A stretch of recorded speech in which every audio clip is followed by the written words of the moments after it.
जिंदगी में बुरा वक्त आदमी का सबसे बड़ा शिक्षक है।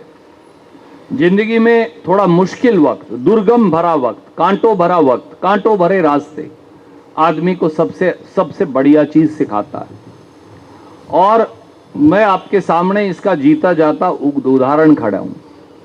1987 में लगा था, 96 में एक बार जीत गया, सब बोले तो तुक्के से जीत गया। 93 वाला हार गया, बोले ये नहीं जीत सकता। ओम प्रकाश चौटाला भी आ रहा करेंगे कभी, ये तो पिछली बार 93 में उनसे हार गया, 96 बोले ये तुक्के से जीत गया। अच्छा भाई, फिर लगे, फिर जीत गया, फिर उसने अगले झूठा सर्टिफिकेट ले लिया। मतलब मैं 3,500 वोट से लीड कर रहा, राउंड में वोट 1700, अगले ने अपने आप को 600 वोट से जीतता हुआ दिखा दिया। अब मेरी तो उम्र भी बहुत कम थी, क्या करते। ठीक है भाई, जो फैसला हो गया, अगलों की सरकार थी, उन्होंने ले लिया। मुझे हो गए थे 87 से 2000 तक लगभग 13 साल, बल्कि 14 साल। मैंने आपकी बहू को कहा 14 साल में तो भगवान राम का वनवास कट गया, मेरा तो कट ही नहीं रहा, अब क्या करूं। है बाबूजी, मैंने कहा तेरे वाला तो नहीं कटता, बड़ा ओके हुए भाई। जब ये सोचा बाबूजी के सारे दरवाजे बंद हो गए, मुझे नहीं लगता मैंने आपको कभी ये बात कही है। मुझे लगा यार तू 2 बार चुनाव भी जीत लिया, मुख्यमंत्री को भी हरा लिया, फिर सर्टिफिकेट ले लिया, अब करूं क्या मैं। अब इससे आगे राम को तो पैड़ी लगा नहीं सकता, वो तो राम है, तो अब मैं क्या करूं। तो मैं ऐसा नहीं था जैसा आपको दिखता हूं शुरू से ही, ऐसे तो आदमी पैड़ी चढ़ के बनता है। अब तो सोचे ये रणदीप जो है ना बड़ा लीडर है, ऐसा कुछ नहीं जी, वो आज भी नहीं हूं मैं, हालांकि आज भी कार्य करता हूं, पर मैं 14 साल मेहनत करके 2 चुनाव जीत के, एक ही जीता, एक का सर्टिफिकेट ले लिया, एक हार गया। बड़ा संकट हुआ, कभी बाढ़ में सोड़ उठाए फिरूं, कभी बर्तन उठाए फिरूं सिर पे, कभी कुछ कभी कुछ।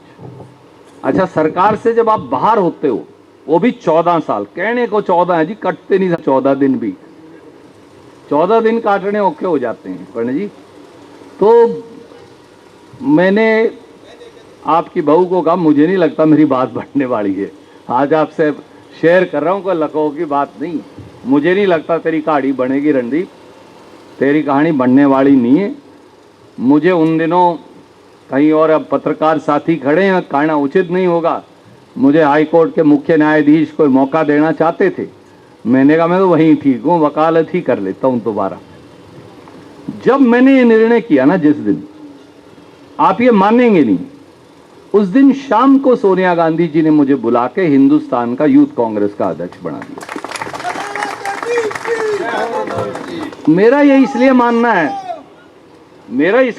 है भाई साहब, वो जो ऊपर बैठा है ना मालिक, अपन उसे परमात्मा कहते हैं, अपने सरदार भाई उसे वाहेगुरु कह देते हैं, कोई किसी नाम से पुकारता है, कोई किसी नाम से पुकारता है। जब सारे दरवाजे बंद हो जाते हैं तो वो एक दरवाजा फिर खोल देता है, वो बंदे को हताश नहीं होने देता। आदमी तो आदमी को हताश कर सकता है, मैंने गौतम भाई को कहा, परमात्मा आदमी को हताश नहीं कर सकता, क्योंकि उसके अंदर इतनी ताकत है।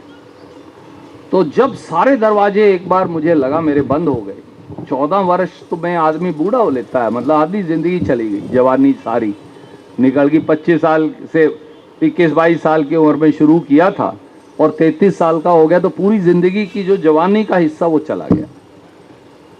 फिर दोबारा से मेहनत की, और फिर 2005 के बाद का रास्ता आपको सारा पता है। उसके बाद मुड़ के नहीं देखा, फिर प्रदेश, देश, पार्टी की बड़ी मेहरबानी है, मुझे सब चीजें चलाने का मौका दिया। तो ये तो लोग देख लेते हैं कि ये 15 साल से अच्छी जगह बैठा है, ये नहीं देखते कि इसने 14 साल सबसे ज्यादा हरियाणा में, अगर किसी राजनीतिक आदमी ने रगड़े खाए तो मैं आदमी हूं आपके सामने का। देर रगड़ा जाके वापस आऊं फिर, तो उसकी वजह से मेरा वजन ही नहीं बढ़ा, कभी न्यू का न्यू पड़ा है।